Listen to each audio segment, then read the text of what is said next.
Did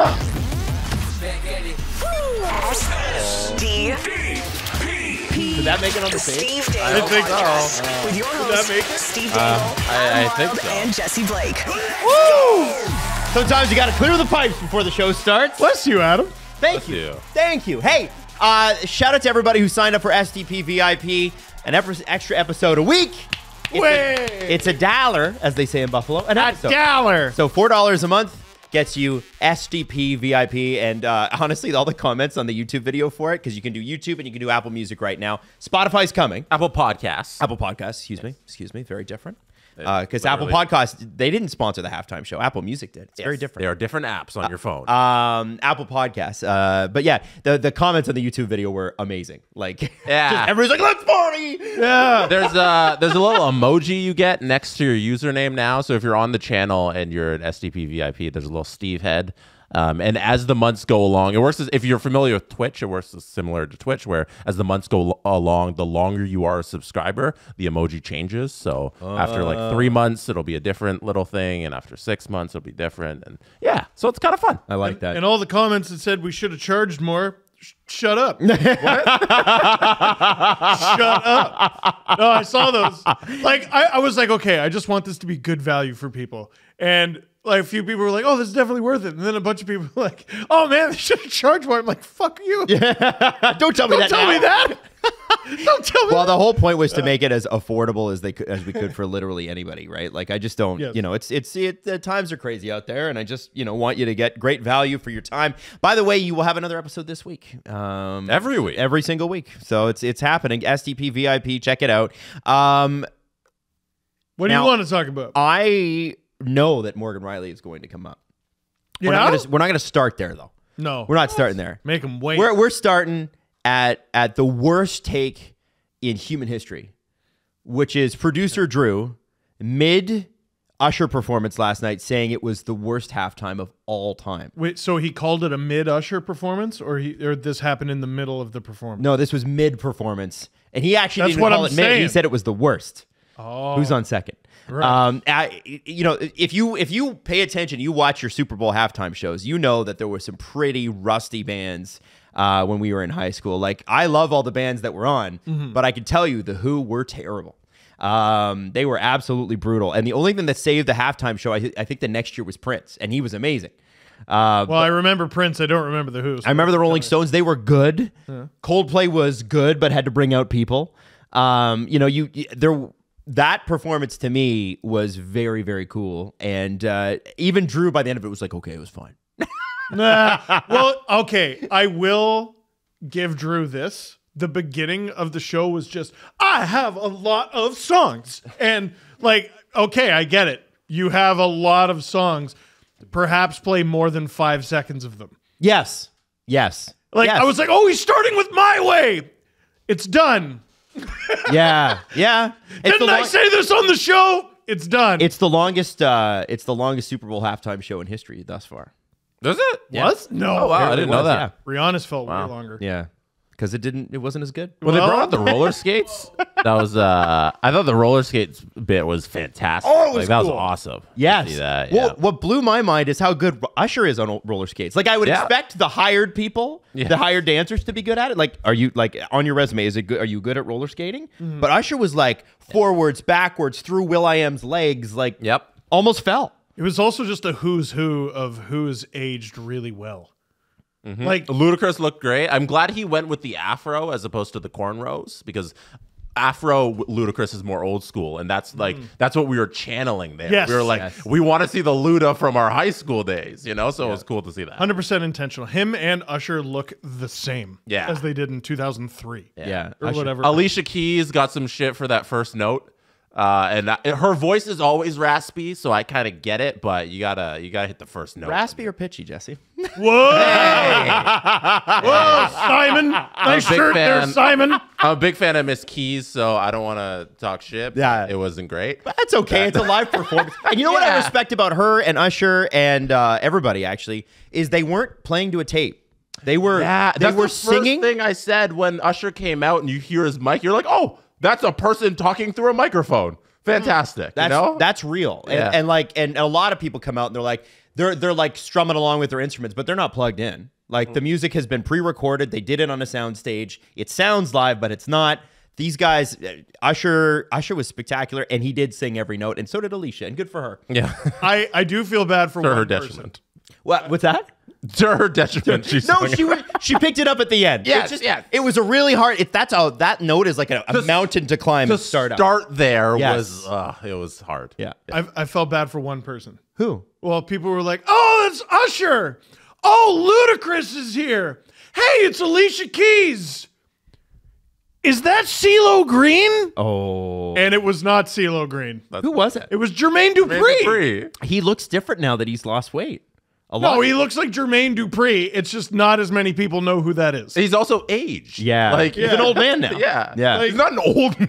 Isn't Jermaine Dupri in his 50s? No, he's not his 50. Yeah, hold on. I got to look this up.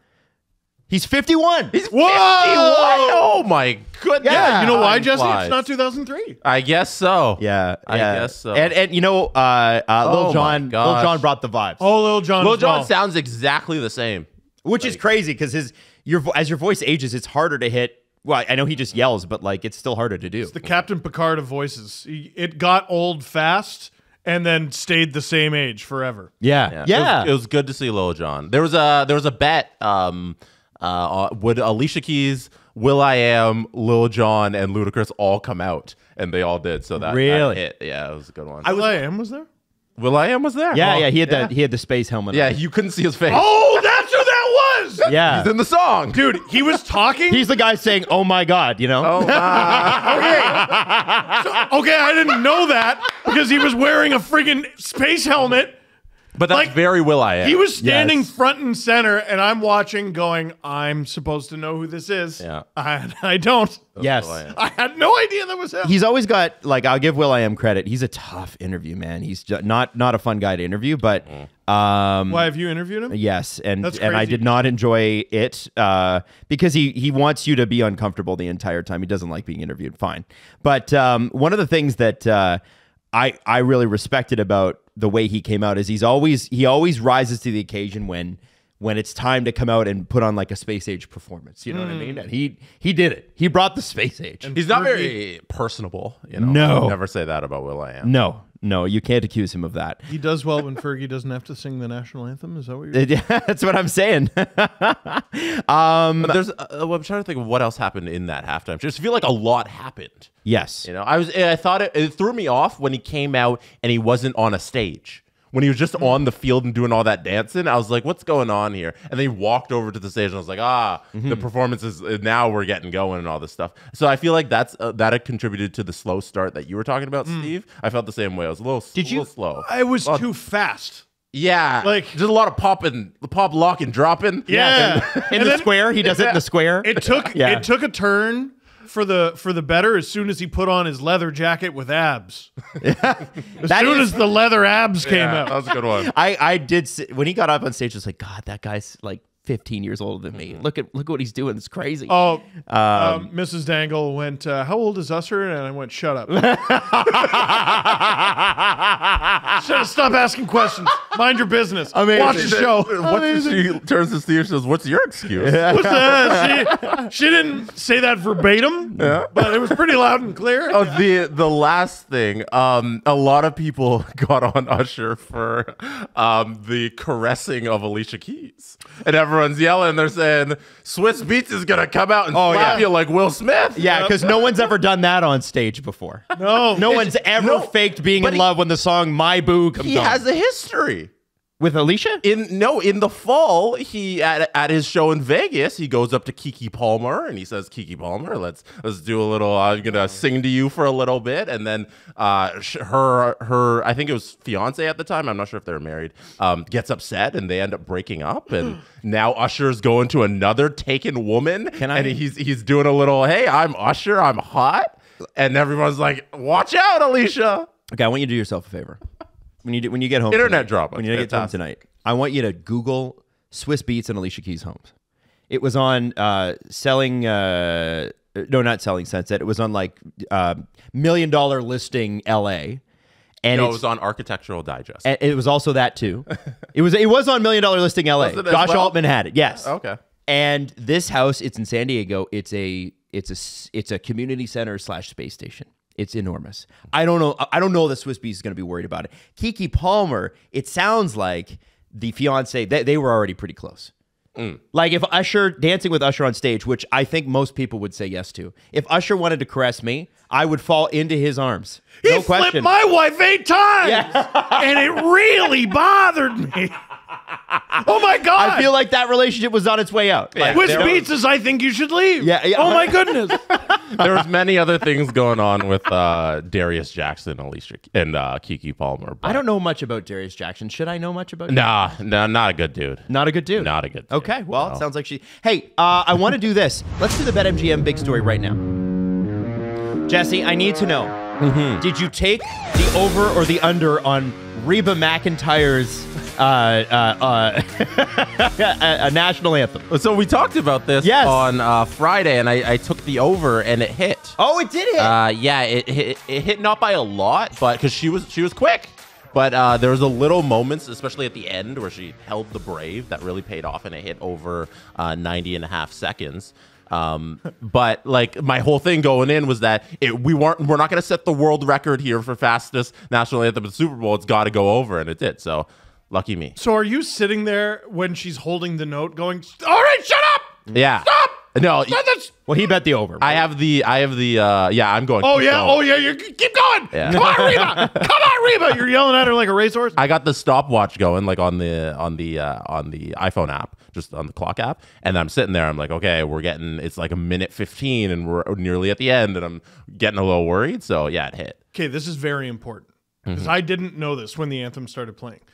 Does the clock start at the first note that the musicians play, or the first that she utters? Like vocalization? Yeah. So that's a contentious point with some sports books and some gambling companies and how they rule that. But for me and for most books, it's when the first note hits of music. That's when the song starts. Yeah. As opposed to when the singer starts singing. But usually it doesn't affect the line, but it can get close. Man, yeah, it's cool. What else did you came out positive? I did, because I hit a 4-leg parlay. Wow. That just pushed me over because it was a good little payday. It was like 4-1. So that was good. It was. What was it? The overtime is the only reason I hit everything. Because McCaffrey needed to hit over. I took an alt line. It was like over 77 yards, and he was at less than that when the game ended, and then went to overtime and he passed it. So I got that one. That one cashed. In there was also McCaffrey anytime TD, Mahomes over his passing yardage, and Brock Purdy over his passing yardage as well, which went over in overtime. Like for both of them? No, Mahomes was over already in the regular portion, and then Brock Purdy went over in the overtime. Man. So, yeah, the overtime got me the extra legs of the parlay, which was awesome. Could you? I know it's not the greatest comeback in Super Bowl history, but could this go down as one of the top? That has to be one of the greatest games in Super Bowl history. From an entertainment aspect, yeah. Well, like greatest comeback is easy because that's 28-3, Tom Brady, Falcons. Yeah, that was crazy. But in terms of like Mahomes' legacy, great comeback, we get overtime. It's a really good Super Bowl in a row. 2 in a row. Oh, third in his career. Right. Yeah. Okay. It's up there with like the drama-filled Super Bowls. I didn't realize they'd been to 4 of the last 5 Super Bowls. Yeah. That's actually crazy. Yeah. He's never not played in the conference championship game. Wow. Every single year that he's been in the National Football League, he has been in the conference championship game, and he's either gone to the Super Bowl or lost there in a close game. Now, I know it's way too early, Jesse, but would you put money on the Chiefs three-peating? Because that is... Yeah, no, there was a lot of talk during the summer doing the betting like ahead of time when you're picking the Super Bowl winner and all that stuff. And it's the value right now is you just take the Chiefs in July at 5-1, and then you sit on that for the year. Like, that's a better bet than any other team right now because you're guaranteed like they're going to be in it. They're going to be competitive because they have Patrick Mahomes. This was their down year. They had their number one wide receiver was a rookie. Their defense struggled at the beginning and then turned out to be one of the best defenses. And Travis Kelce was off for most of the regular season, and this was supposed to be their down year, and they ended up winning the Super Bowl. So damn. all they're gonna do is get better. This is my favorite text of the night was from Steve, and he said that was the greatest last half of football you've ever seen. Oh, it was. And you're not a football guy. No, I'm not at all. But I stood from the beginning of the fourth quarter on in front of the TV. Like, did you have a horse in the game? Like, were you? Not really. I joined a football pool with Drew and his wife. It was like a pick sheet. Yeah, and like, it's funny. They had a bunch of bets to do with the Anthem and Usher, and I missed all of them. And so I was like, well, my only shot is if the Chiefs win. So I don't think I made any noise. But dude, that was like that final play of regulation. They can choose to win the Super Bowl, but potentially blow it, or take the much more likely path to overtime that they could still blow. Oh my God, it was incredible. And then they made it there. 49ers put up points, which means you gotta have to put up points. Yeah. And, it's unbelievable. And the biggest thing coming out of today is that the 49ers weren't very they didn't really know the overtime rules. So they did, because the Chiefs were talking about it in the postgame and how they had meetings constantly throughout the week about everything, and they covered the overtime rules a couple times in some big meetings, and the 49ers players were like, yeah, we weren't really sure. Dude, it's the Super Bowl. Yeah. So right now, a lot of people are getting on Kyle Shanahan, the head coach, about like, hey, you should know the rules here, because it's different now. This is like the third year that they've had these rules where both teams get the ball, and everybody's not used to it yet, and they didn't understand. He was low-key one of my favorite parts of the Super Bowl, because every time the camera went on him, I'm like, this is either the greatest stoic of our time, or he has no idea what's going on. And now I know. Yeah, because like on that last possession where they kick the field goal and they say, okay, now KC can go down and score a touchdown and win. It's like, if you know the rules, you probably defer. You let KC go first, and then you know what you're up against. That's the smarter play, I think, in overtime. You don't go first. And then at the end, it's like, okay, if we go for it and we get a touchdown, then we're still alive no matter what happens. And then if we miss, they still got to go like 60 yards and get a field goal. So why don't we just go for it on fourth down? And they didn't really think about it that way. The first mistake is you don't take the ball. Like, you don't take the ball in overtime. Yep. You defer it. But they didn't know the rules. Oh, baby. As a non-football fan, it's great when the commentator is like, that's stupid. I wouldn't have done that. I'm like, yeah. Why'd they do that? That's freaking stupid. Tony Romo's fun. Do you guys like Tony Romo? I love Tony Romo. Yeah. There's been a backlash at Tony Romo this year, and I don't get it. I still think he's really good. So I didn't realize that's who that was. And hockey fans get upset about using the word shutout. Oh my God. Every play, he's like, this has never been done before. Like right before they're about to snap it, I'm like, ah! Like just the hockey fan in me recoiled. Don't jinx it. Terror. Yeah, because they're not. And he did that like 5 times. They're not as superstitious. They're a little bit more real. They're only a little stitious. That's the BetMGM big story for today.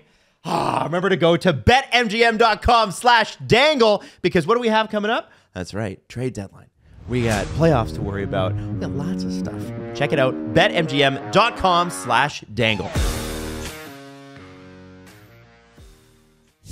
I think what I love too, you're mentioning Tony Romo. The thing I love too is that he's very good at setting here's what's at stake.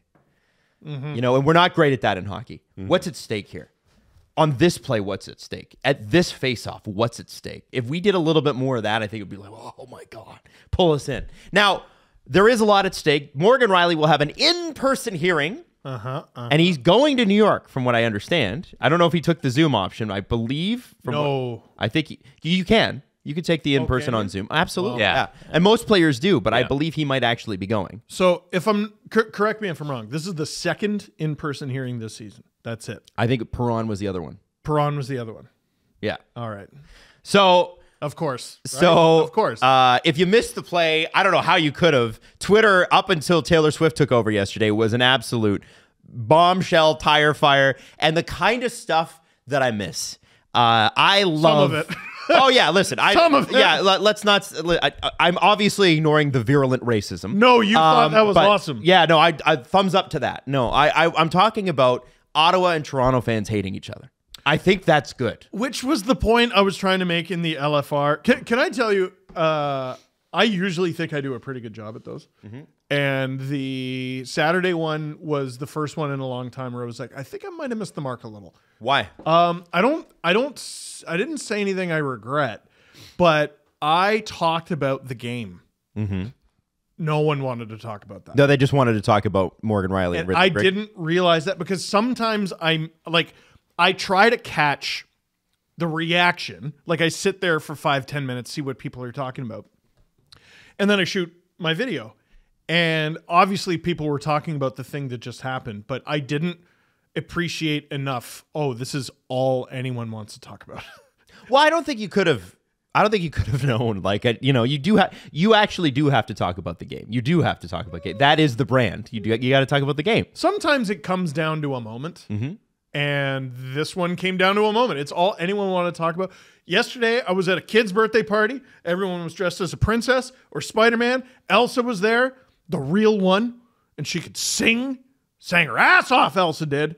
And all anyone wanted to talk about, they saddle up to me. They're like, so, what's Rielly going to get? And I wonder, when everybody who talked to you, I wonder if you'd ask them what the score was. They probably couldn't tell you. I think it was 5-3, but I don't know. It was, I don't know yeah. if It they was knew. 5-3. I think you did the right thing in analyzing the game because I think when you take the step back and you do the perspective thing that you had in the LFR, it's like, yeah, they shouldn't have been in that situation. You should beat Ottawa. A lot of people didn't want to hear that at the time. But who cares what they don't want to hear or what they want to hear? You're right. I mean, Yeah, I was. You should. I was. The Leafs' net shouldn't have been empty because they should be winning. Yeah, like Yes. Ottawa. I feel like you were right in your analysis in the LFR. Ottawa, like we've been saying this all year, so it shouldn't come as a surprise to anyone. But Ottawa is not a true 28 seed. Like, yes, we all know they're better than this. Yeah. But they simply haven't been, and also injured, and also Shane Pinto, and also. But dude, you shouldn't have.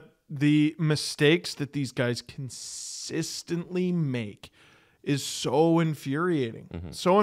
And like, well, you mean the Leafs? Because Yes. at least two of those goals, like I don't think Martin Jones had a great game, but No, the he's first Martin two Jones. the first two goals that the Leafs allowed were goals. Like the Leafs went up 1-0. They almost had the 2-0, and then that was called back because Noah Gregor. And off that line. and I know that Steve loves the way Noah Gregor Get plays. him off that line. Yeah, but that I don't believe that goal would have stood up anyways. No, Domi, I would think they would have called a kick. but No, I think that was going to be called a redirect. but It doesn't matter. It doesn't matter. obviously. Yeah. Doesn't matter. The point I'm trying to make is that the two goals that Ottawa scored right after that are Morgan Rielly to Mitch Marner in traffic giveaway. Man, terrible. Like that. Mitch Marner to Morgan Rielly, it was almost didn't happen, and then Rielly to Marner, it was like there's like three guys on. I don't know what both of those guys were thinking. Those guys have played together since 2016 and have played with the same coach since 2019. What's going on? I thought Mitch Marner had a generally good game. Yes. Yes, he did have generally a good game. Rielly, the time off that he's about to get might actually do him some good because he's been great all season, and these last, I'd say, 2 or 3 games have been pretty not good. Yep.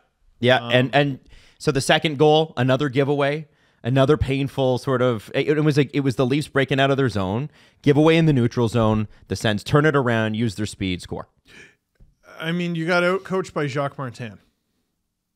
Did he get so? Hold on, because we're talking about two different things here. Well, You're getting outplayed by the Senators, Yes. who, by the way, love their head coach so much they played him out of a job.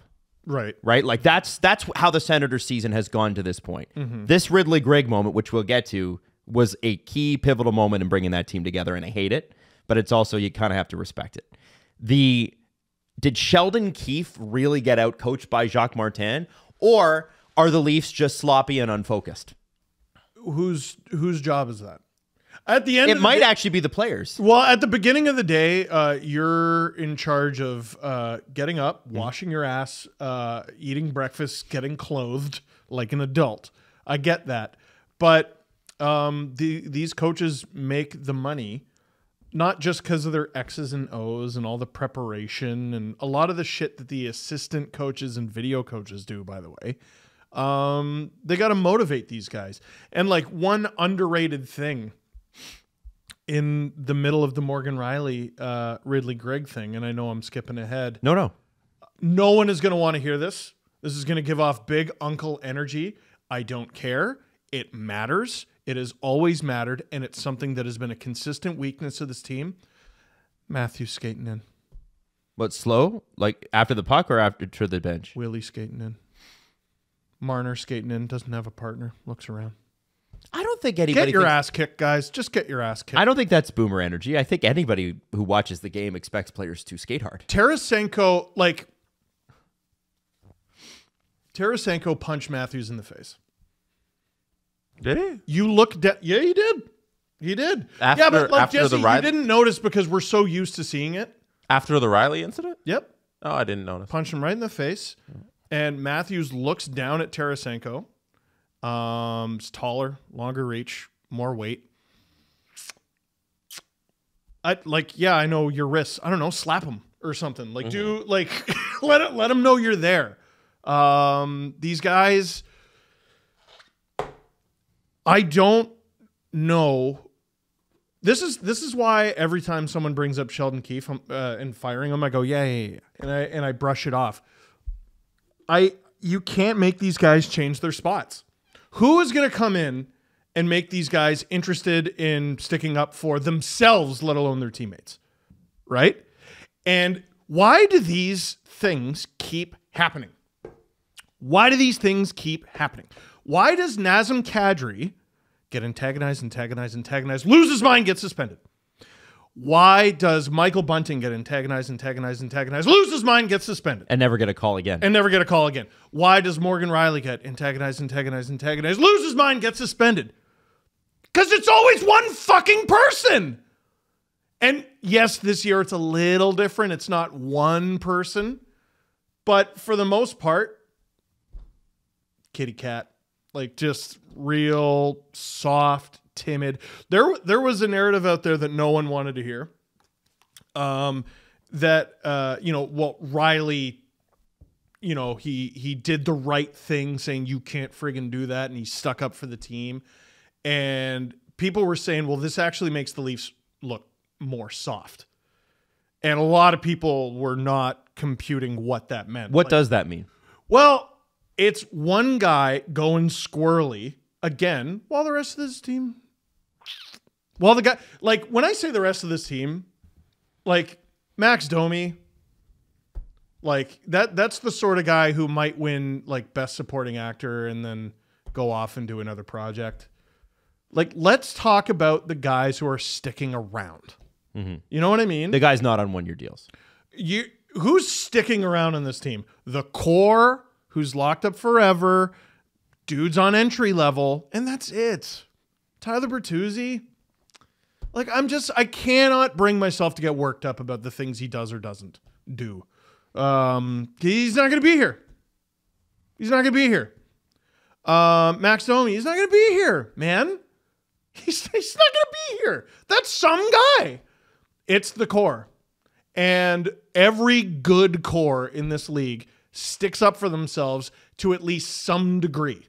And these guys can't bring themselves to do it. And it doesn't help, Steve, that they were taught not to in the formative years. Babcock and Dubas and Lamoriello and all those guys said, don't do it, don't get involved, we'll get him back on the power play. And it's the same recipe we've seen for years. Okay, no calls all night. No calls, getting chippy, no calls, getting chippy, no calls, getting chippy, explosion. Am I talking about Game 2, 2019 against the Bruins, or am I talking about this game against the Sens? This happens all the time. Mm-hmm. This happens not all the time, obviously. There's 82 games. That's so many games. It happens in the games that matter. They matter. And this is what I was getting at in the LFR.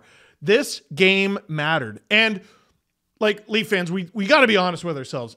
If a Leaf did what Rielly Greig did, we would acknowledge one thing. Lol, shouldn't have done that. Also, lol, that was awesome. Oh, yeah. You know what I saw? And there's just no answer to this. The comparisons to the Jose Bautista bat flip. Where Rougned Odor punched him in the face the next year? Well, that was the next year. And, like, I know you can't, someone flips their bat, you can't run up the bases and go punch him in the face. I know they're two different sports. But, like, you can't think. I mean, you can. I mean, you can. We've seen it. It's pretty rare, but we've seen it. But, like, you know, and like, there are certain moments, like hitting a 3 late in a blowout game in basketball. And there are things you can do that are deemed disrespectful. Hockey's the only one where you can count on someone trying to kick your ass after. Yeah. Right. So I guess what I want Sens fans to do, what I want them to be more reasonable on, is this reaction didn't fall out of the sky. Oh, yeah. They're acting like Ridley Greig, who is a... What do you mean? Like innocent, sweet, pure little Ridley Greig, who has, by the way, embraced his heel role perfectly. Oh, great. Keep doing it. Great, like I love that. And if he was a Leaf, I would love that guy. Of and I would course love I that would. kind of chicken shit stuff Fucking because right. it works. Of course I would. But don't where did that come don't from? condescend to me. Yeah, we but know what type of player Those this are just fans defending their team. Like I don't. And you that's can't- fine. Yeah, that's why I'm like you can't fault them. No, for that. it's not just fans though. There are media members today in Yeah, Ottawa media who are member- like, media members who are around- not fans for of Ridley. the Around the Ottawa league. Senators. Sorry? Media members who are fans of the Ottawa Senators. yeah, okay. Oh, no. Oh, shit, no, they're all in Barco, Jesse. Hey, fans. Media are not fans. Whoa, Jesse. And by the way, Greig is on the ice today, and he's perfectly fine. Oh, good. I thought he had died. So Morgan Rielly will get a few less games for that. Ridley Greig, by the way, listener of the SDP. Is he? Yeah, he pretended he died. Oh yeah. That's the advice I've been given. And you know what? It works. Totally works. Fucking right, it works. Like You got to stick to the face. he got He's allowed to fall down to the ground. yeah, and stay there like he's dead. Like, listen. Let me say the thing that all Sens fans want to hear a Leaf fan say. Rielly shouldn't have done that. He should have done something. Anyone who's ever watched the sport since it's been around from like the Red Dead Redemption 1800 times knew something was coming. Is it hilarious that he did that? Yes.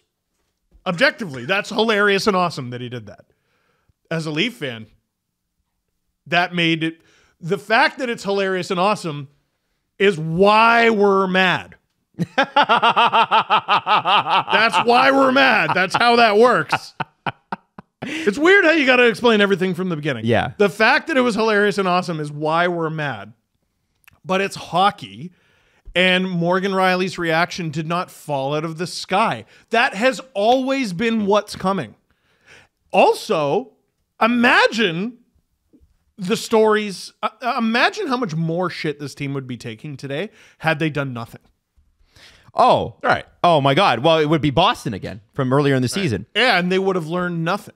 I think it's interesting that you started this by saying in the LFR you kind of focused on the wrong thing, and then we spent like 14 minutes talking about like everything surrounding the Leafs and how we got to that moment and not the moment itself, because I think there's a lot of backstory to it. There is. Sorry, I choked. So, right, so Just like the Leafs in tough Yeah, games. Hey, whoa. We've been doing a show together for way too long. But you go to the incident itself, and on its surface, it makes sense for both guys. You know, both guys were doing wrong things. Like Morgan Rielly is fine if he just cross checks him a little lower. If it's not a cross check to the head, it's probably this a whole other. Or punches incident. him. Or punches him, because that's fine. Apparently, Punching is not even frowned upon in hockey. right. If It's you not even frowned upon. if you punch him in a way that's okay, then it's okay. As long as you don't use the stick infraction. Ridley Greig, as you guys outlined, is hilarious for doing that, and all power to him for showing up the Leafs in the final seconds. But there's going to be a reaction to that, and that makes sense. The reaction was just a poor reaction. I think both guys did their job. Both guys are right and wrong. Yeah. Yes. But they were right by their team and their fan base. Yes. Right? Yes. So Ridley Greig, like, Leaf fans left the building that night furious. Good. job well done. It's been, do you know how many years it's been since a Sens player properly did that? It's like Chris Neal days. Yeah, right? like, oh, you're forgetting about blowing the 5-1. Nah. Man, like, that's just regular old blowing a hockey game. Regular old Leafs blowing a hockey game, too. That's, that's not anything special about the Senders. Oh, I'm going to get chewed out. I've been chewed out before. Yeah. No, they're just blowing a lead. I've seen them blow a lead before. Like, I'm talking proper Battle of Ontario days. This was proper Battle of Ontario heat. And if Rielly doesn't cross-check him in the mouth, we're not talking about the suspension or any of that. Rielly, You're talking about them losing the game.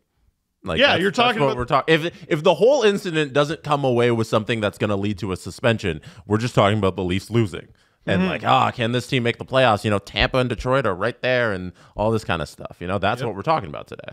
Yep. I also think Tavares is at very least hugging someone, for fuck's sake. Yeah, Like, you're a little bit exaggerating them getting like punked post scrum, because Tavares is the one who grabs the guy here. I can't show it fully, but if we go here, Tavares comes in and grabs his guy who was going to the player, and then Matthews and Tarasenko tie up because Matthews is the second guy into Tavares' guy, and Tarasenko's like, no, Matthews, I'm gonna grab you. Yeah, but then he punches him in the face. No, he grabs him by the shoulders.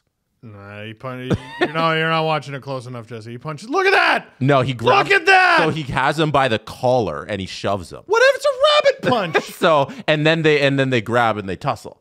So it's not, you can't describe it as the dude got punched in the face, because on audio that sounds a lot more extreme than what it actually is visually. Well, who says you had to punch second? Fucking. I'm just trying to be fair. Like, no, well, here's me trying to be fair. Get a load of the temperature on the ice. Get a load of the temperature in the building. Do something. Do something. Like, I don't know. I want to read this. The one you described accurately is Mitch Marner glided into the whole action. That's not. There's nothing. What's going on, There's nothing fellas? untrue about that. Like, I mean, dude, he's such an incredible player, and he's had such an incredible run recently. But that's a big part of the reason why a lot of this fan base sees him score like 100 points a year, and they just go fart. They don't care. Look at that. That's wear 16. You wear 16. Everybody else is well, at least to be fair, who about was he going to grab? There was nobody else to grab. The other guy to grab was on the ground. Well, okay, you know what the Panthers never do? They never go man to man. There's never anybody standing around. The odds are stacked against them. I'm just going to sit this one out. Yeah, no. What Marner should do is grab Tarasenko from behind and just put him in a headlock. Yes. Yeah. He has his mouth guard sticking out of his mouth, Yes. his expressionless psychopath face, and he just starts wailing on the smallest, most vulnerable person on the ice. And they're punished.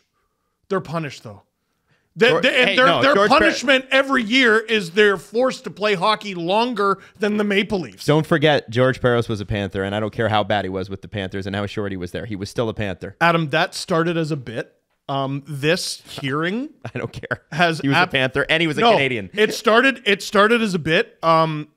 George Parros absolutely has it out for the Leafs. Absolutely. So that's the one conspiracy theory I'll subscribe to. The one pants shitting thing I'll have as a big baby Leaf fan. George Parros is absolutely anti-Leaf. What? The one. The one. Yes, the one. Oh yeah. The one time. Only one. Singular. Singular. Where are you going? I want to read this tweet because what was interesting about the situation is obviously the reaction to it. Obviously, you expect Leaf fans to react the way Leaf fans do, Sens fans to react the way Sens fans do. But I saw certain members of the media who are diametrically opposed come together in some odd assortment of allyship. They hate the Leafs. No, actually. No. What are we talking about? Everybody who had anything to say, like I look at Scott Wheeler. I know he grew up in the area, but he's not like a Leafs fan. I don't think he's just a guy who does the things, like he does the prospect things. But Scott Wheeler doesn't like rah go for the Leafs. He was like, yeah, well, that's Rielly Greig, and he just got you to take the bait. Yeah, and Mark Spector and I don't think Mark and Scott agree all the time, but one of the things that Mark Spector said was, he said, I'm agnostic about this, and I could care less about Rielly's suspension. And he's like, whatever. But when I hear him referred to as the, quote, unsuspecting Rielly Greig, we enter a fantasy world. And 100%. Yeah. And he said he is not unsuspecting after that clapper. And then you have people on both sides going, it didn't fall out of the sky. All right. And this is my point. It's listen, if you're a Sens fan, like somebody responded to him and was like, if I cut someone off at the grocery store, it's not the grocery store. Oh, shut up. It's not. This is a hockey game. This is what happens. And frankly, Rielly Greig knew two things, and he's really smart to do this, by the way. I'm complimenting him. Yes. A, the Leafs do nothing and they look chicken shit. B, they overreact and they get a suspension, and LOL, I don't have to play them again. So I don't have to answer the bell. This is our last game against them. Such a good next Rielly year. Greig doesn't have to do shit. Nah, next year there's still something. The Leafs will get him next year. No, but like next game, 100% they got it. Like, we're gonna be looking forward to that. You know, it's gonna be a Wednesday night. It's gonna be awesome. Now, we're gonna be looking forward to that. Who's gonna be there? Morgan Rielly. Morgan Rielly. All right. Rielly Greig. Their best defenseman can get suspended again. Sounds good. No. On the Leafs. Morgan Rielly's going to be there. Yeah. John Tavares is going to be there. Not going to do shit. Ryan Reeves will be there. He's locked up for 80 years. Yeah. I want to talk about that, by the way. Can't wait for that. Yeah, fucking wheel him around the ice like a Civil War cannon. Matthews is going to be there. He's not going to do shit. Nylander's going to be there. He's not going to do shit. Marner's going to be there. He's not going to do shit. Oh, but Max don't. Oh, he'll probably be somewhere else. Well, Tyler. Oh, he'll probably be somewhere else. Well, maybe Noah. Well, he'll probably be somewhere else. Jake McCabe might be there. Okay, so you don't think they're going to do anything? No. I think they'll. I think they will. I think there'll be some sort of fight. But again, if you're Rielly Greig, of evidence. If you're Rielly Greig, you don't care. Yeah, and it's not the drama that would happen if next Saturday Leafs and Sens play. Like, that's my point. That will be explosions, but it'll be a tussle. Even if they pay him back, they got to wait like something like 9 months. Yeah, that's so. Let me say this. One of the things that I think goes completely untalked about is Keefe does the right thing in hockey terms, and he sends out Ryan Reeves for the last 5 seconds. And what did that do? Ryan didn't even grab anybody. The refs wouldn't allow it. He could have grabbed the guy. Just grab him. Nah, the refs were grabbing Ryan Reeves before. I think I think if Ryan Reeves tried to fight somebody, it would have been a little bit of a dangerous issue. I'm not asking him to fight. I'm asking him to go, "Dah!" and then leave the ice. That's what I'm asking. Oh, man, I bet shake him. Oh, just shake him up. Good thing the Sens pants are black, because I'm sure they would have all shit themselves. Yeah, out of fear that he would have gone. Blah, blah, blah. And this is why it needs to be an entire team effort for the physicality thing. Yeah, well, good because because people were tweeting sarcastically, but also very truthfully that this wouldn't happen to the Leafs if Ryan Reeves were on the team, and it does, and it's because of what Steve outlined. Now, when it comes to Morgan Rielly's suspension, like Bruce Garriock is just he's just in his element right now, tweeting about Rielly Greig. His tweet 20 minutes ago, Rielly Greig returns to the ice after vicious cross-check from Morgan Rielly. Like, Bruce, chill, okay? Morgan Rielly's going to get suspended. He deserves to get suspended. Morgan Rielly is, like, for all the Senators players, like, he's the dirtiest guy. Like, the guy has no priors. He was like, are you kidding me? The Lady Bing up until this incident. Yeah, so, no, he's not. He'll get too many games. That's the way it's going to go. Apparently, he is going to the hearing, which I respect. Don't take the Zoom. Get in front of Bettman's face. I cannot wait to listen to today's CJ show. That's all I'm going to say. You should probably say a little more. No. I'm kidding. On what? Okay. I'm privy to the group chat. And both teams are even more upset about this than they let on. Great. Put it that way. Good. I cannot wait. Good. And maybe this is a bigger picture thing. I think Toronto fans want a team that can stick up for itself. When I talk to people that love this team, they do say, man, they really could use a Darcy Tucker. They really could use a Gary Roberts. They really could use like people that are very talented but can stand up for themselves. Cool. Ditch the core. Well, I think, does have to change. I think most Leaf fans have come around to that. I don't think most Leaf fans are like, no, this core is going to get it done, because they haven't. And so, you know, when you see games like this, what bothers me as a fan is that, again, we're in this position, and this goes back to what you said in the video, because the Leafs played sloppy, because they played uninspired, because they weren't focused to start the game, and towards the end of the first period. And that part, that's the part that eats at me. That's the part where I'm like, this team, yeah, okay, they're not the 28th team. Maybe they're the 22nd best team based on talent. But this is a team that literally, the Senators, played themselves out of the head coach that they loved, because they were so bad. Like one of the they loved DJ Smith so much that they played like shit for him. Probably the most miserable locker room in the league. Again, it's this season. Stop letting them into this. I know. Stomp on them. Yeah, but this is why I brought it. I talked about the game in the LFR. This game meant something to them, and it didn't mean something to the Leafs. This game meant something to Sens fans. Oh, absolutely. It meant something to the Sens. It meant something to Leafs fans. You can't make them care. I don't care who's behind the bench. You can't make them care. Sean McIndoe, Down Goes Brown, had a really good tweet, and he said, he basically was like, the incident aside, it's nice to see this team that is so regularly pulseless with a pulse. And this is a problem that I think Leaf fans can identify with. This is the thing that drives people crazy. It's, you know, Morgan Rielly throwing the cross check or whatever. Every time we see heart and soul from the Leafs, it's in the last minute. And I think that part is what grinds people game after game, week after week, year after year. We have a team here that is immensely talented. Just brilliant talent on this team. But there is many games that you could see, and Leaf fans, you know what I'm talking about, throughout the year, where they're just, if I gave it 90% tonight, it's going to be fine. We'll probably get a win.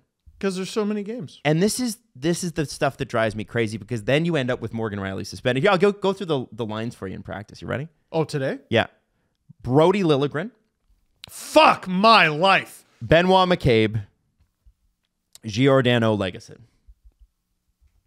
And so here's what Ottawa just did. And this is going to be their parting gift to us this season. I'm in physical pain. They took our best and really only puck-moving defenseman out of the lineup for a week and a half. Like, they're just laughing. This is a completely irrelevant team this year. And Sens fans, you have to agree, you've played like shit. And just got their greatest rival, the guys that come in and invade their arena and disrespect them. And now their parting gift is the only guy on the ice on defense who can really truly move the puck on the Leafs defense is suspended. Like that is... It might cost him a playoff spot. The Leafs? Nah, it won't cost them. It might. Dude, how many games do you think they're going to win with that bullshit? Look at that bullshit. That's 3 third pairs. And that goes back to a bigger issue, which Jesse brought up last week, which is when you have a really bad summer and things like this pop up, and your GM and GM staff and president, and I'm going to put the president with an exclamation point and an underline several times, when they swing and miss on that many players all at once, you end up with defense lines that look like this. I absolutely, categorically cannot believe what a Hockey Hall of Fame player like Brendan Shanahan, who was part of the blood feud Red Wings and that whole thing against the Avalanche. I absolutely cannot believe what a guy who was involved in that Detroit Red Wings team has done to the Toronto Maple Leafs. I cannot believe it. What an absolute paper tiger he's made this team into. I absolutely cannot believe what he's done. Like, some of the most skilled people this team has ever employed, and it's the softest, most unthreatening, most inconsequential team imaginable for the skill on it. A guy who was on teams that ripped each other apart, had line brawls, and it brought the team together. They won cups because of it. They don't go after Claude Lemieux. They don't win those back-to-back cups. That's the long and short of it. They don't go after Claude Lemieux in the regular season. They don't win those back-to-back cups. And a guy who was involved in that team assembled this completely forgettable nonsense. I can't believe it. I really can't. I really. So the Leafs got the Blues, Flyers, Ducks, Blues, Coyotes, and then Golden Knights. So that's 6 games if Rielly gets 6 games. Well, listen, the Blues are not going to be an easy out. The Flyers are for sure not going to be an easy out. Nope. The Ducks, for whatever reason, the Leafs always play down to the Ducks level.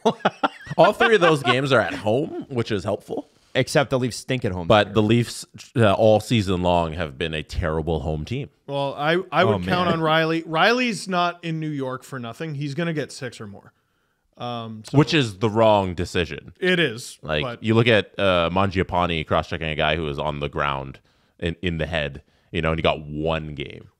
So Rielly is being... So by suspension length, what David Perron did this season was the worst thing anyone's did. Yes. Right? Yeah, 6 games. What Rielly did to Rielly Greig was bad.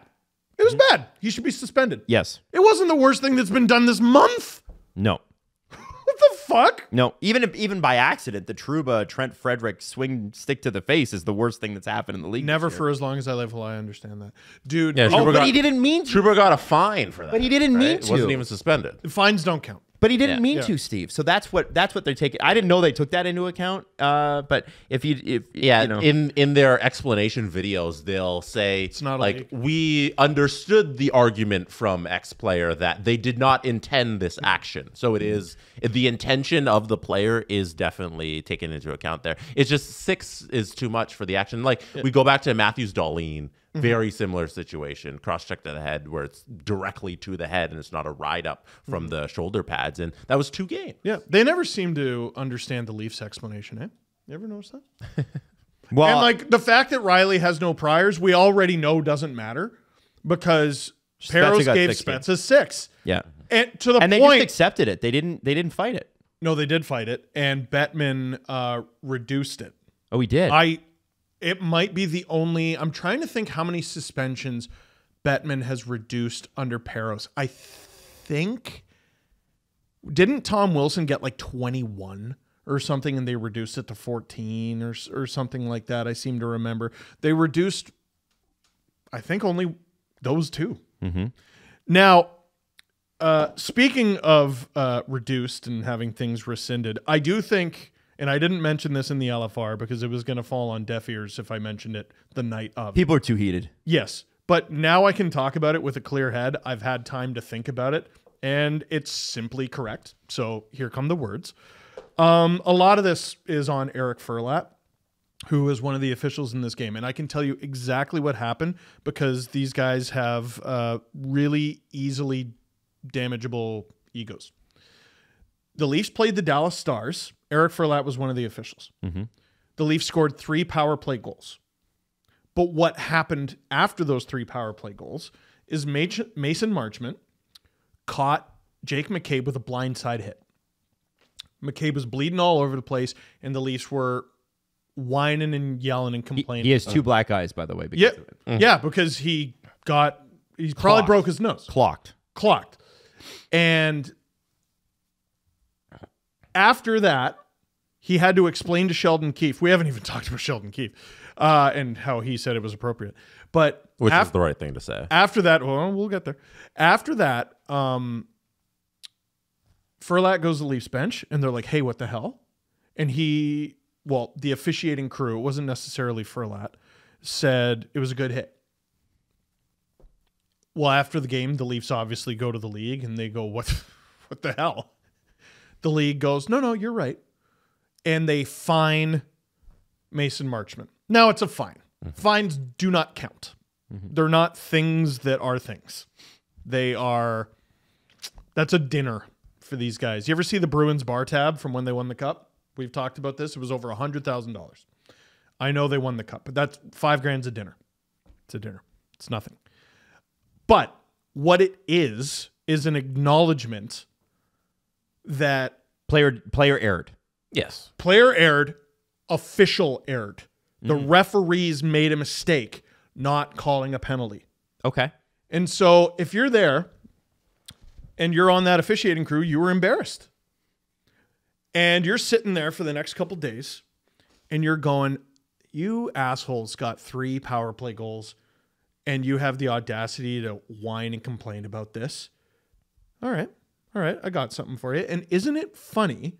Isn't it odd? Isn't it just such a coincidence that the next game against the Sens, the Leafs get Eric Furlat again, not a single penalty called against them.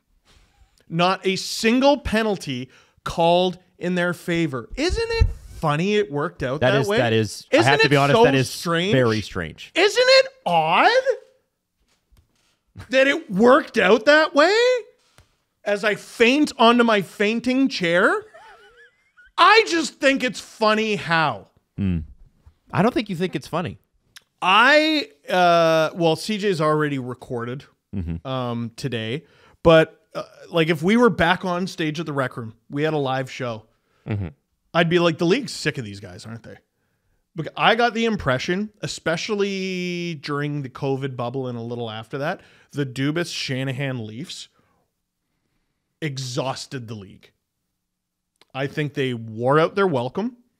I think every time their name showed up in their email inbox, they were like, it's these fucking guys again, always whining and complaining.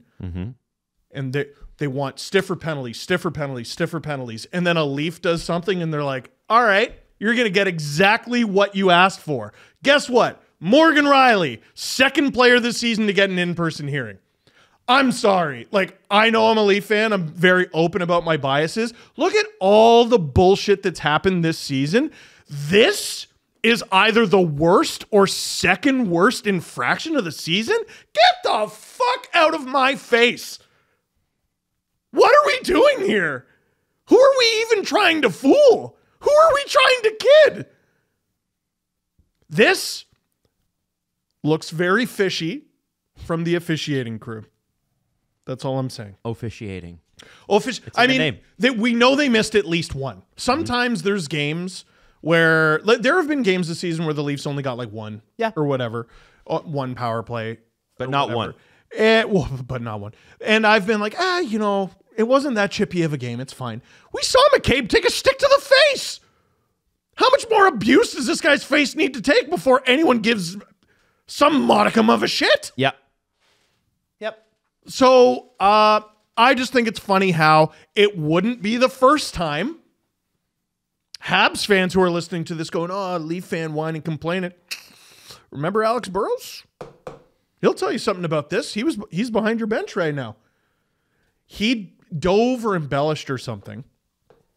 And it was, I don't remember the name of the official, but as Burrows told the story, the official came up to him before the next game and said, you made a fool out of me. And all night, it was everybody hates Alex. And his opponent beat the dog shit out of him all night long. And the whistle was nowhere to be found. And every time he did anything, oh, look what I found. I think he took 3 minors that night. These guys have fragile egos, and I think that played into it. Interesting. Now, what did you want to say about Keefe? And Jesse, actually, let me start. Jesse, did you think that Keefe's response saying that Morgan Rielly's response was appropriate? Do you find that appropriate? Yeah, I feel like that's what he has to say. Like, he can't... I also think he believes it. Yeah, also, yeah, I believe he genuinely believes that because a head coach isn't not going to stick up for his player that is sticking up for his team. Imagine he said that, like, that was too far. And that would be a ridiculous quote. And at that point, Sheldon Keefe shouldn't be the head coach of any National Hockey League team if he's doing that publicly. Like, that was the only thing he could say in that moment. The only thing I wish he had done is gone harder, to be honest. Like, I wish he said it like with his chest. You know what I mean? I think that would have earned him some points with the fans, would have earned him some points with the team, because he said, oh, I thought it was appropriate. And that was all he said. To me, it was like, all right, you made your feelings known, and this is not going to look well in the in-person hearing. You know what I mean? It's like, in court, and he didn't even show remorse. Right. I don't think that has any factor on the case. I hope it shouldn't. I hope not. But what Sheldon Keefe says and does shouldn't impact the decision making of the Department of Player Safety. Well, something we've talked about on the show many times is all the rules are intentionally vague so that they can just make whatever the fuck they want up. So I think it is a potential factor. You're probably right. It'd be ridiculous if a coach after the fact saying that he approves of something has any impact on a suspension. Let me tell you something about the NHL. Yeah. But yeah. Well, okay. You've alluded to it a couple of times. You didn't think Sheldon Keefe's performance in this game was very good? Well, it's the same shit, isn't it? Like, it's the same mistakes over and over and over again. And, okay, it's the personnel. Well, when they had better personnel, they weren't getting it done either. And it's easier to fire the coach. But the Leafs have already said they don't want to. Okay, let's talk about this. MLSE. Where did this come from? This desire to, we don't want to pay a coach to not coach for us. I think plans can change if your hand is forced. Yeah, I feel like they say that, but if push comes to shove and they have to fire Sheldon, they will eat the money. Right. Yeah. But it was just that they got pissed off because they were paying Babs for 4 more years at $5 million, $20 million. Don't make that be the be all and end all. Yeah. It's impossible for him to get fired. Of course. Yeah. That's not the case. But I want to know where this attitude came from, because I think I know more about MLSE's financials than they do, actually. Mm-hmm. Because even when they had Babcock and when they were paying Babcock to not coach them, spending money was embedded into their hockey strategy, not business strategy, hockey strategy, in a way that a lot of people forgot about. Andreas Janssen was paid to not play for this team. Well, what do you mean? They front-loaded his contract to make it easier to trade at the end. Mm-hmm. So they front-loaded it, paid him money, and then once they had basically paid all the money, out of town you go. Kasperi Kapanen, they front-loaded the contract, paid him all the money, out you go. And they did this with a bunch of players. Actually, a big part of why John Tavares is currently in courts is because they front-loaded the dog shit out of his contract, signing bonuses and all that. These guys pay people to no longer be a part of their organization all the time, and have historically, and continue to do so. So I don't know why they're blinking now. I don't think they're blinking now. I think that Everyone has told us they're blinking. No, I think what they've said is they didn't want a situation like Babs that did change some things. And I get it. Like, from a corporate governance standpoint, you can't argue that you're doing your fiduciary duty by saying, yes, we signed a contract and we fired a guy 4 years early and paid him $20 million not to work for us, and then go to the shareholders and go, isn't that great? Yeah. Like that like there is an implication there, right? So I get that. So I'm not saying, you got to remember, Sheldon doesn't make what Babcock makes. He probably made half. He's probably $2.5-3 million bucks. Where they erred on my part this summer, they wanted to keep Sheldon, and instead of signing up for a year, they signed him up for 2. Yeah. And who? Well, Brad and Brandon. And I think that's the problem I have with it is like, okay, it doesn't matter whether Sheldon Keefe is a good coach, which is what Brad said at the press conference. I don't want to get rid of him. I think he's a good coach. Mm-hmm. Well, that's totally good. But at a certain point, it does come to a stage where you do look at it and go, but is it working here? Over the last 11 years, they've been soft as baby shit. Mm-hmm. Over the last 11 years, they've paid coaches to not coach for them. Over the last 11 years, they've paid players not to play for them. Mm-hmm. Over the last 11 years, they've won 1 playoff series. There is only one person in the organization who has been here for 11 years. It's the president, who this team at the ownership level endorsed with their entire souls this past spring. So whenever I sound downtrodden and concerned about the future of this team, I'm watching them go in the wrong direction at Mach 10.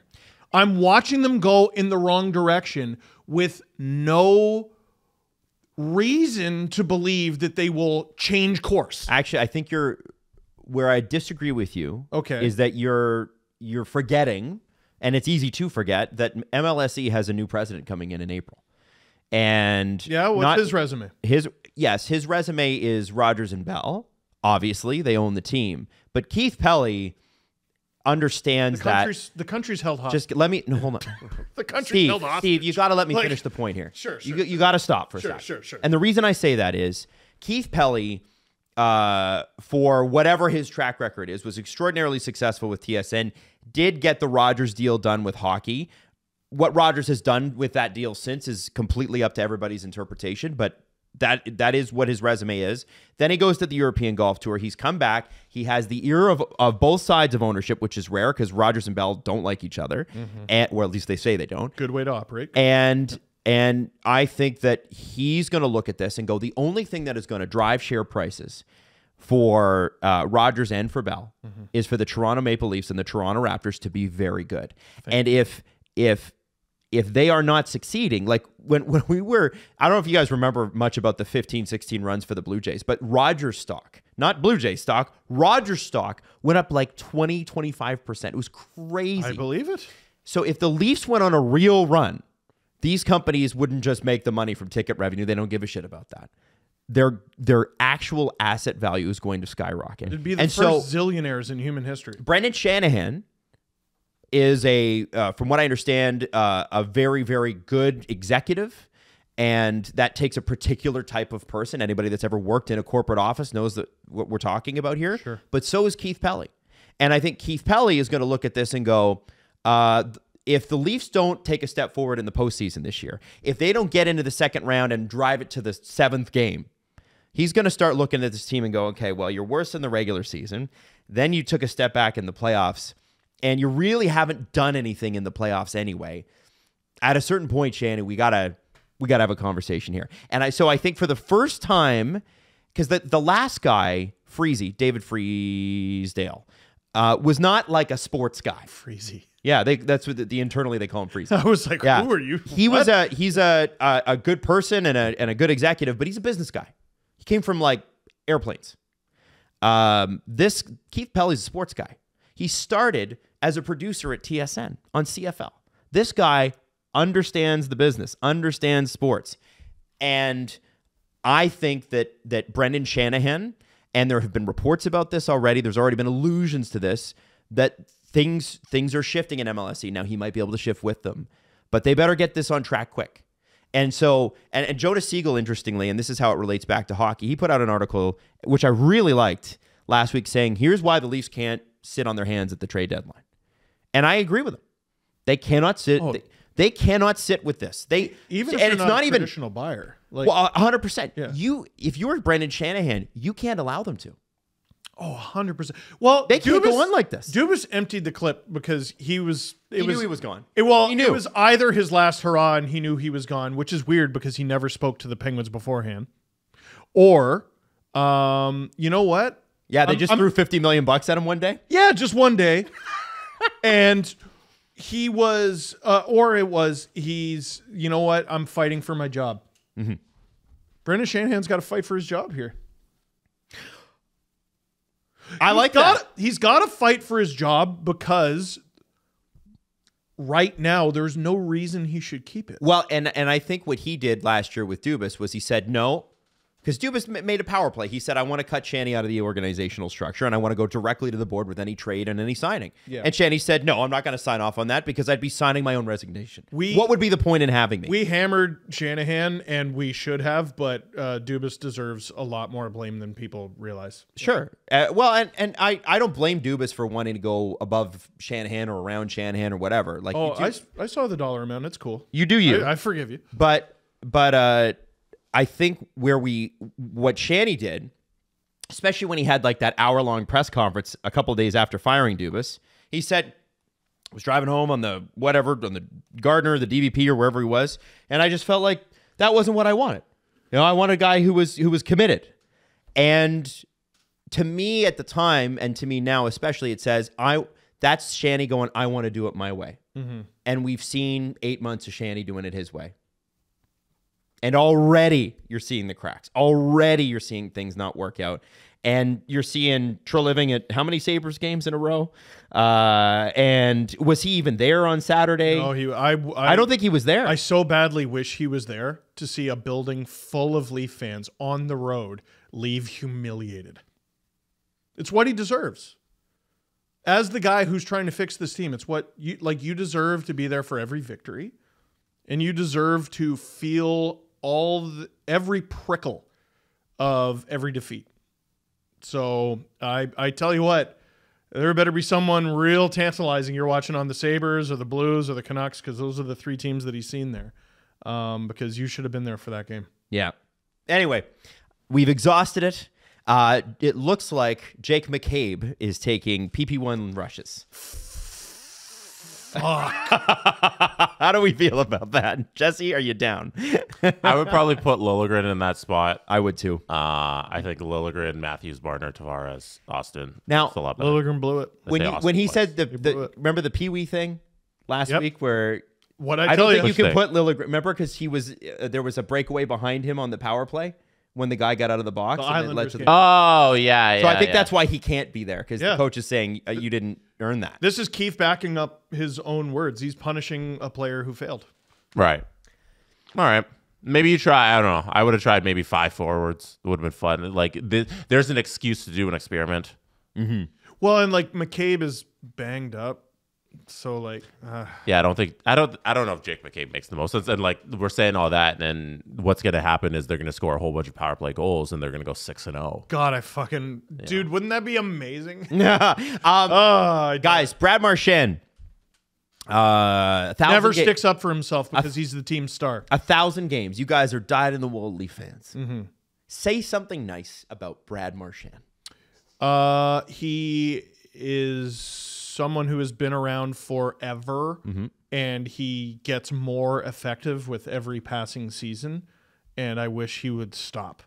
The nicest thing I could say about Brad Marchand as a Leaf fan is I cannot wait until, like, you think the Bruins are going to roll out the red carpet for his retirement ceremony. The Leafs should be invited. They should be invited because they'll celebrate harder than anyone else in this league. Hurrah. Please go. But I don't think he's going anytime soon. I think he's got at least 300 more games left in him. Jesse Blake. I think Brad Marchand is one of the most underrated captains in the National Hockey League, because he never got to be a captain for most of his career because he was learning under Patrice Bergeron. And now that he gets to be captain, you really see what kind of a leader he is. And he's been groomed under Patrice Bergeron for so many years and that Chara. He can just and Chara that now he's 35, gets the chance to be the captain, and you see what the Bruins are, and he's the voice now in Boston, and it's unbelievable to see the run he's had for 1,000 games. Is the game tonight or tomorrow? I believe it is. Yeah, I believe it's tonight. Yeah, it's just that's a dude who deserves. I don't know if it's a statue, but it's tomorrow versus Tampa. It's tomorrow against Tampa. Tampa, that's a great opponent too. Yeah. I don't know if he deserves a statue, but he deserves his jersey at the rafters. Oh yeah. Mm-hmm. Oh yeah. Well, I don't think anyone's going to wear 63 again, so it's they don't got to worry about that. The thing about Brad Marchand that always blows me away is that people forget when he came into the league, no one was paying attention to him. He's the 2nd-round pick. Mm-hmm. Yeah. Like, he was, I don't know, here's a kid. He's kind of a rat. Like, when I remember, and you could probably find the podcast where we talked about this, at the World Cup in 2016, he was put on a line with Bergeron and Crosby, and it was weird. People don't remember that. It's 2024 now. Mm-hmm. But it was weird because it was Crosby and Bergeron and like second line-ish. Bruin. Like, he was not that. Right. In 2016, you look at Crosby, Bergeron, Marchand, and you're like, all right, one of these things is not like the other. Mm-hmm. But he had like trained with them in the summer. And we're like, okay. And then he was crazy for Canada. He was really good. And I want to say it was around then he was always a good player, but around then he went from this pretty good offensive contributor to a dude who could flirt with 100 points every year. Yeah. Right. He's a guy who won 3rd round pick. Oh, it was 3rd round. 3rd round pick. And we have so much reverence for Brad Marchand, and I think it speaks to his leadership is what I was saying before, because he's had one 100-point season in his entire career. He's had 0 40-goal seasons. And we still speak about Brad Marchand in this way because of who he is on the ice and the tenacity he plays hockey with. And he's the traditional hockey player, you know, with the effort level that he displays night in, night out. One of those rare players that if you took all 32 GMs and they said, and said, do you want Brad Marchand on your team? All of them would say yes. Mm-hmm. Oh my God. Like, you know, there's very few players that you can say that about. Every single one of them would say yes, even now at 35. And what I love looking at his stats too, because you're right. Right around the Olympics is when he kind of broke out. His highest point total in his first 5 seasons was 55. Yeah. This is what I'm saying.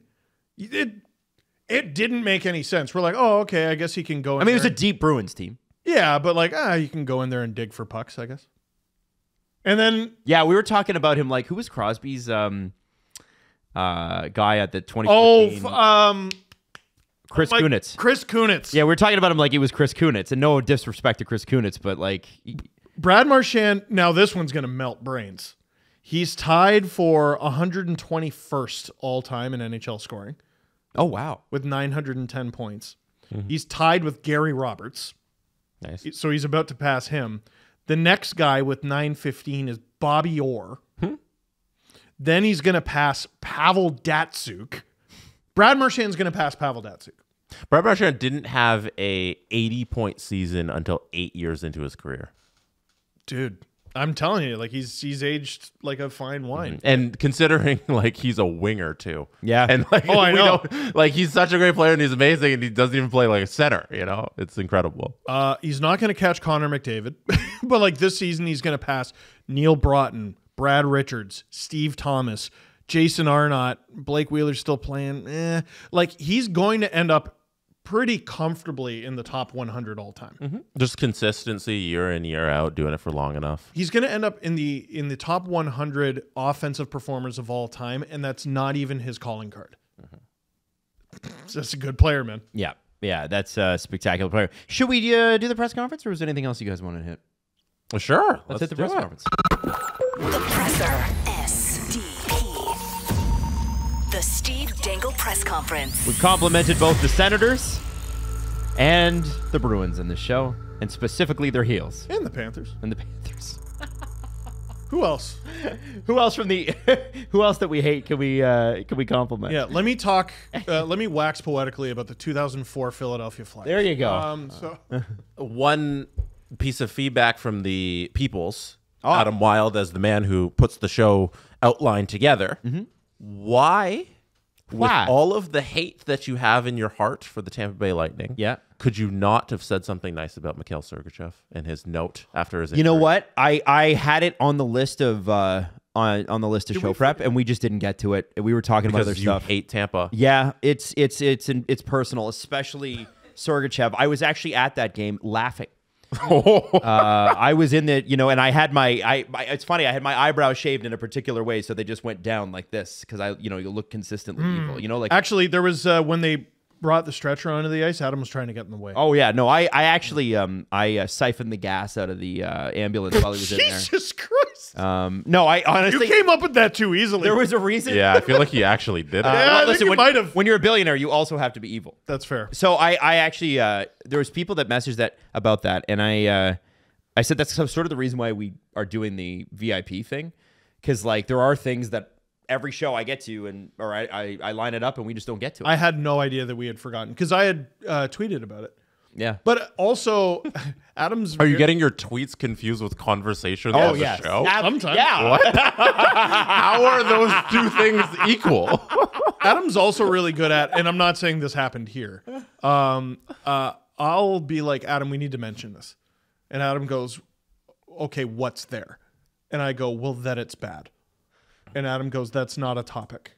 Yes. Like, because I think Sergachev doesn't No, fall I into wasn't, that. he wasn't falling in this that. is a topic This is a topic, but like, again, there's not much to be said other than that really sucks and you feel for awful. Like, dude, that's terrible.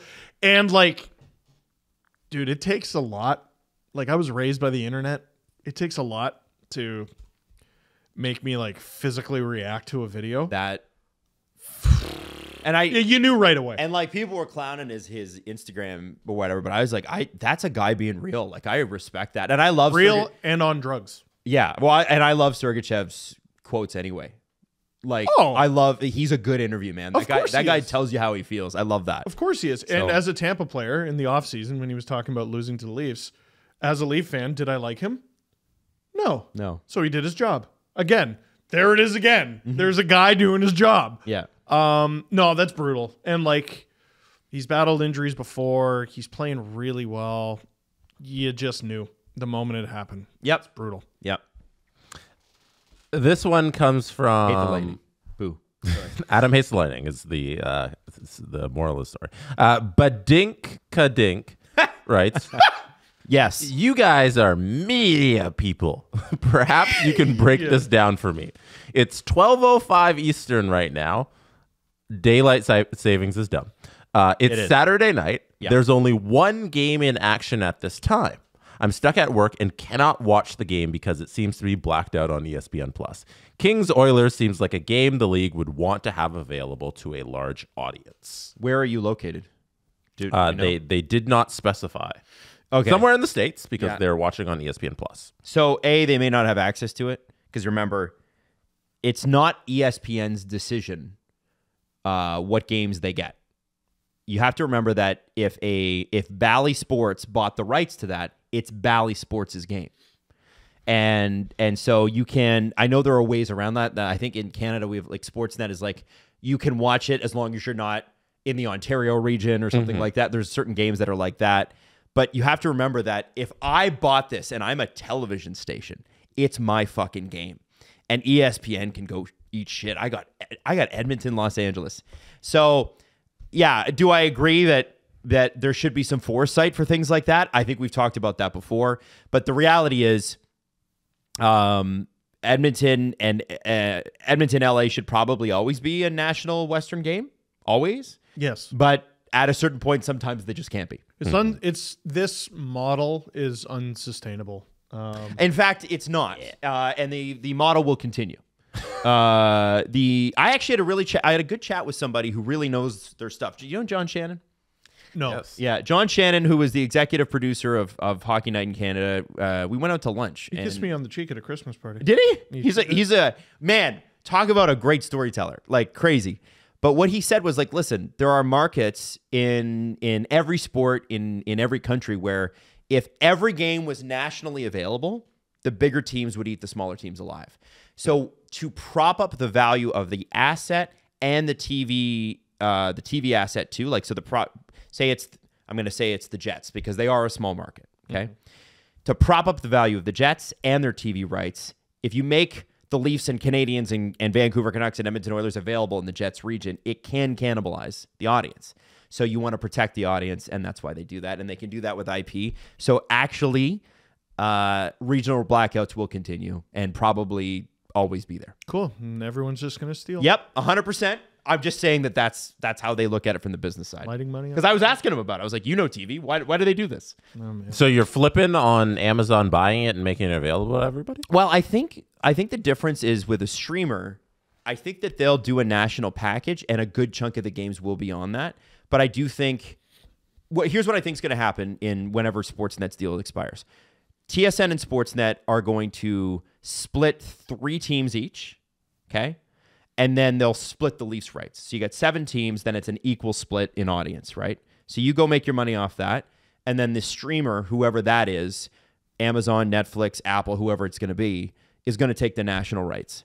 That, to me, makes the most sense. And I think that they'll get a pretty comprehensive package. So you consider so TSN gets regional games for the Leafs now, right? Mm-hmm. Yes. And I think the regional in Ottawa and Winnipeg. Mm-hmm. And that's it. And that's it. Yeah. If you're watching Leaf games, most Leaf games are national. Most Leaf games Sportsnet gets a ton of Leaf games. So when you consider how many games the streaming service will get, there will be a good chunk of national Leaf games. They'll probably get the Monday Night National. They'll probably get the Wednesday Night National, and they'll definitely get the Saturday Night National. Meaning, you know, as it all stands, you might only be regionally restricted on 30 games a year. Until the Leafs play the Canucks. Yeah. And then... That it's a regional. Yeah. I don't know why, but... Enjoy Jets, Ducks, everyone. And I don't pretend to know everything, but as far as I understand it, that's the way it's all going to look. This comes from Miranda. What do y'all think about fans finding something to shout during anthems? I think gave proof through the night for Vegas and True North, strong and free for Winnipeg are fun. But I was watching a Caps home game and it was the Rockets' red glare. Seems like some fan bases are forcing it. Well, and Calgary, oh, say, can you see? Because of the C on the chick. Oh, they do. I didn't know that. They do that. They do that, especially in the playoffs. Oh, well. And it's not even, they're not even It's American. not even their anthem. That's hilarious. Yeah. It's fine.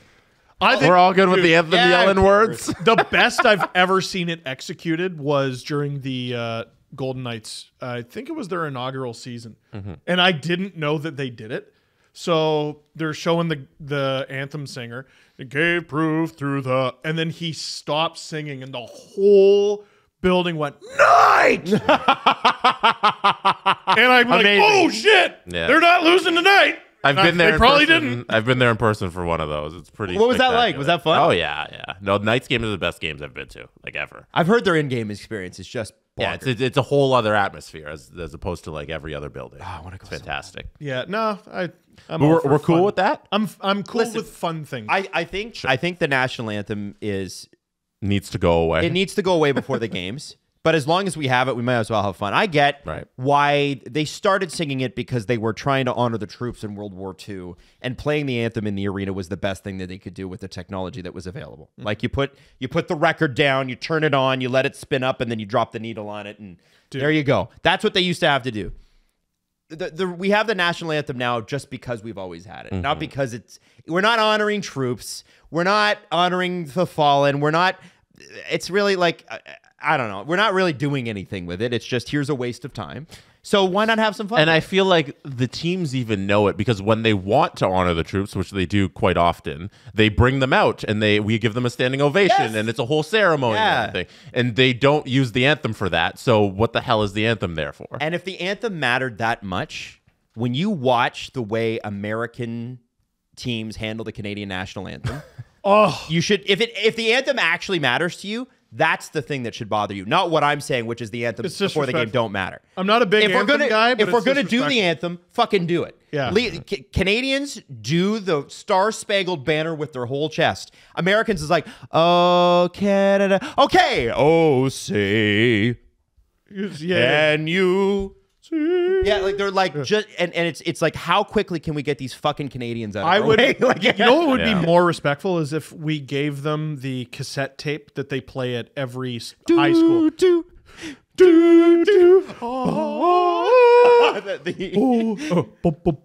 Yeah, there's a lot of speeding through the anthem, the Canadian anthem in the American cities. If you're gonna do it right. That to me is more disrespectful than not doing the anthem at all.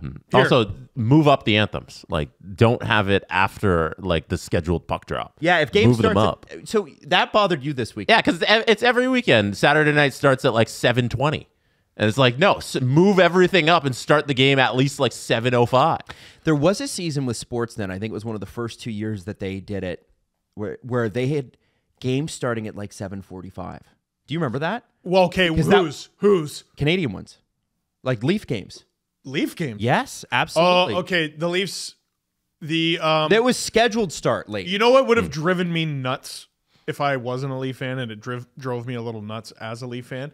If I was just trying to watch the national game, and I had it foisted upon me, the Leafs centennial celebrations every frigging weekend.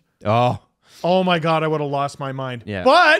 But welcome to having a team in the same division as the Habs. We've always talked about the game time is the game time. The plane leaves when it leaves. Yeah. if you want to have a 45-minute celebration, tell everybody to get there early. Yes. Don't delay the game for your celebration. Yeah. Right? I think that's fair. Dude, the Habs Centennial was something else. I think you just started earlier. You tell people when pregame. That should be like pregame. Game is the game start time. Ladies and gentlemen, mesdames and messieurs, here's every alumni ever. Yeah, that's one thing baseball does. Baseball has a first pitch time. Like when it's like the Blue Jays are playing at 7:07, they try and start the first pitch is thrown at 7:07, and they do everything before that. Baseball is such a big ass in seat sport. Yeah. It's a big dad sport. I want to throw one more thing at you. I'm tired of the ceremonial puck drop. It's always bullshit. What we should be doing is a ceremonial slap shot. Okay. I want to see At the end of the game. I want to see somebody on a piece of carpet going, I've never done this before, but let's give it a shot. Falling and eating shit. Absolutely. Let's go. Ceremonial slap shots. Bring them in. Yeah, and we don't remember the good ones. We only remember the humiliating ones. And 50 Cent. I want to see 50 Cent take a slap shot. Jesse, go ahead. The last thing here is Alexander Ovechkin.